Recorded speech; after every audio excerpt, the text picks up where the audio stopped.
敏橋中學相信對於好多中六同學嚟講，都係一個充滿回憶嘅地方。今日闊別咗幾個月敏橋中學嘅佢哋，再次翻嚟呢度參加佢哋嘅畢業典禮，相信佢哋真係百感交集。喺我身後呢，就係我哋嘅主禮場地，我哋嘅禮堂啦。其實都唔好嘥咁多口水啦，我哋而家即刻睇下畢業典禮究竟係咩情況啊！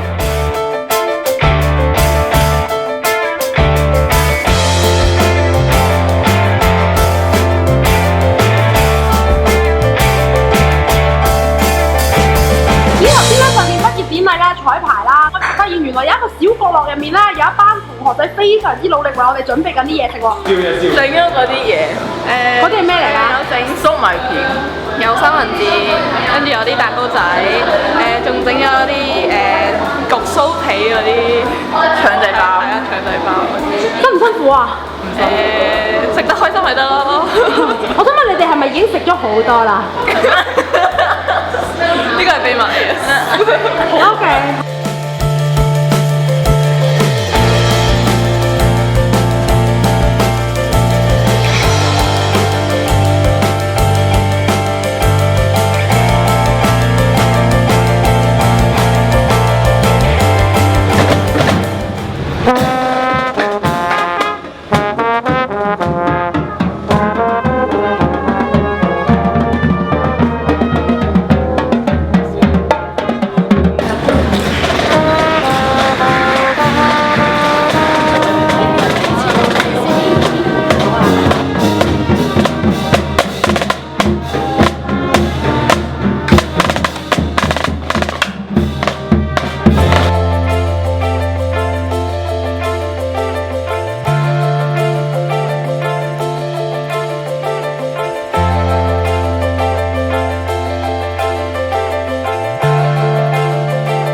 我哋會有中三人班嘅李欣雅同學為大家演奏一首歌曲，名為《井岡山上太陽好》。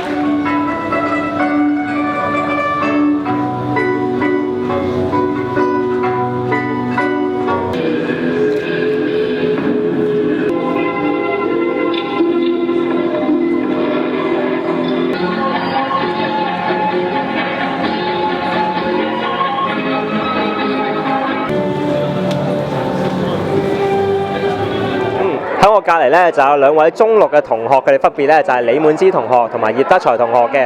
咁其實咧，我想問一問你哋今日翻嚟你個畢業禮咧感受係點樣嘅咧？環節咧，其實喺準備 DSE 嘅，諗緊幾時可以考完咧？終於考完啦。其實又有啲望自己老師又好似之後又冇乜機會再見到佢哋，都有啲不捨同埋感觸，所以心情都其實幾激動。真正要離開嗰陣時咧，我又好唔捨得我哋嘅老師同埋同學喎。請問你今日翻嚟有咩感受咧？我覺得喺度讀咗3年，我終於畢業啦，好開心啊！